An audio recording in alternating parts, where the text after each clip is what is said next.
Let's focus in on Delta Corp and talk about the bull case scenario versus the bear case scenario. Beginning with the bull case, the company has a monopolistic position. They are the only listed company that's engaged in casino gaming in the country, live, electronic and online. So that's a huge competitive advantage. The other big factor is that the company's arm, that is Delta Tech Gaming, they've filed for a 550 crore rupee IPO. So that is going to be one of the strategic initiatives that the company is going to take, which is going to be quite game changing. Given the fact that now the COVID-led disruptions seem to be behind us, we're seeing an opening up of the economy. All of that is likely to bode well for Delta Corp in terms of their footfalls for their casinos as well as for their hotel properties. The company has also acquired 100 acres land. This is near Mopa Airport for an integrated resort in North Goa, which is going to be quite game-changing according to them. It could be quite an interesting trigger. Now, when it comes to online gaming, we have seen online skill-based games growing at an accelerated pace. The new millennials' choice, if you will. They have Adda 52, which got a major boost due to COVID, Ludo, and then they've launched Faboom, which is a multi-gaming platform that offers fantasy and real money gaming. So really looking at a prime position within that space. Not just that, the opportunity for the global gaming market is expected to grow at a CAGR of 7.2% from FY19 to 23 at about $204 billion by FY23. So there is a lot of opportunity. And the fact that you have the gaming market in India, which is still underpenetrated, provides a lot of visibility and revenue growth for the company. You've also seen their financials improve in FY22 to a profit of about 66 crore rupees. But of course, remember, things were very different last year. That's why there was a loss.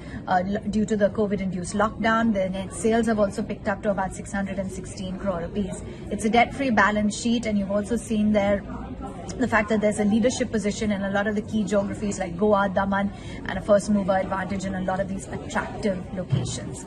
Now, what's the bear case scenario? The biggest factor is that Rakesh Jhunjhunwala, ace investor, and his wife Rekha Jhunjhunwala have been relentlessly dumping shares of Delta Corp, and that's quite a concern for the markets. You've seen the stock price as well react to that day after day. In the quarter gone by, these two investors have pulled out quite a bit. There's also fears that there could be a third wave that will stall casino and hotel footfalls considerably, take things back to square one, and that won't bode well for Delta Corp.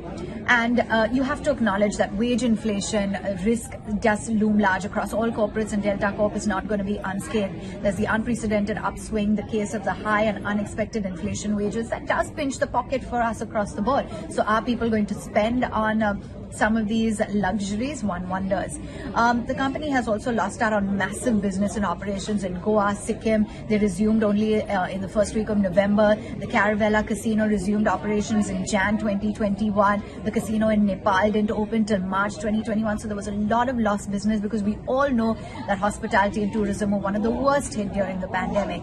And then there's that big overhang when it comes to the license restrictions and limitations for gaming licenses. There's no real regular, it's not provided by the regulatory authorities in many locations, so that's a huge overhang.